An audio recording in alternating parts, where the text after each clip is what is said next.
asalaamaaleykum mbokk yi ñi ngi am mbégte di leen dalal ci seen xibaaru météo li ci gën a fës nag doon gannax gi nga xam ne ñu ngi leen koy yoon yëgal ci waaxu Sénégal yi ne nga ni si démb tàmbali na nag daanaka tey ci bërset bi la tàmbali gannax googee nag dana fi desandi ba gaaw mbokk yi daanaka ajuma ci guddi jëm bërsetu gaaw ci lañ yaakaar gannax googu dal gannax googee nag dana laal Grande Côte bi maanaam Ndakaaru jëm ba boori Ndar waaye tamit Petite Côte Mbour jëm Île Sine Saloum ak ci biir géej muy large côte casamançaise di ñaan nag suñu mbokk nappkat yi bàyyi xel xibaar gu ni mel ngir mën a aar seen bopp ak seen i jumtukaay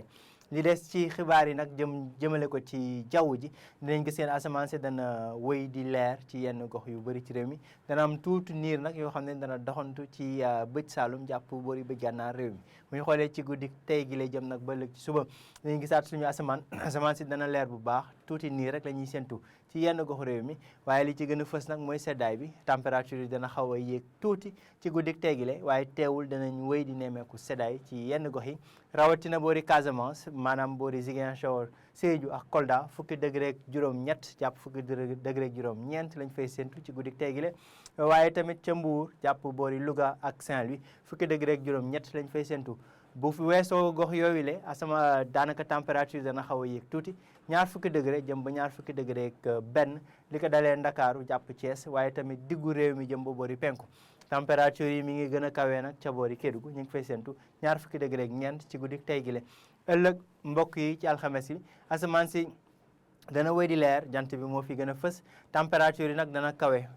température yi day yéeg buñ ko méngaleeg fan yi weesu muy température boo xam ne nag dana indi tàngaay boobule li koy gën a fësal mooy ngelaw penku bi nga xam ne moom la ñuy woowee harmattan dana dugg bu baax ci réew mi ba tax na température yi dana dalee ci fanweeri degré ak juróom-ñaar jëm ba fanweeri degré ak juróom-ñeent ci biir dëkk bi tàmbalee ca Thiès jëm ba boori penku ak boori bëj Saalum température bi gën a kawe nag ñu ngi koy xaarandi ca Kaffrine te muy ñeent fukki degré mbokk yi Ndakaaru buñ ko xoolee température bi dana dal li ko waral nag mooy ngelaw li jógee ci géej gi tax na température Ndakaaru bi dana yem ci fanweeri degré ci ëllëg ci diggu bëccëg gi mbokk yi ci tënk danañ wëy di nemmeeku tuuti seddaay dëgg la naam température yi yéeg na tuuti ci guddi gi waaye teewul seddaay bi dana fi desandi ci gox yu bëri ci réew mi rawatina Casamance jëm ba boori Ndar waaye bu loolu weesoo diggu bëccëg gi nag dana tàng bu baax température yi dana yokk danañ dem sax ba ñeent fukki degré ci diggu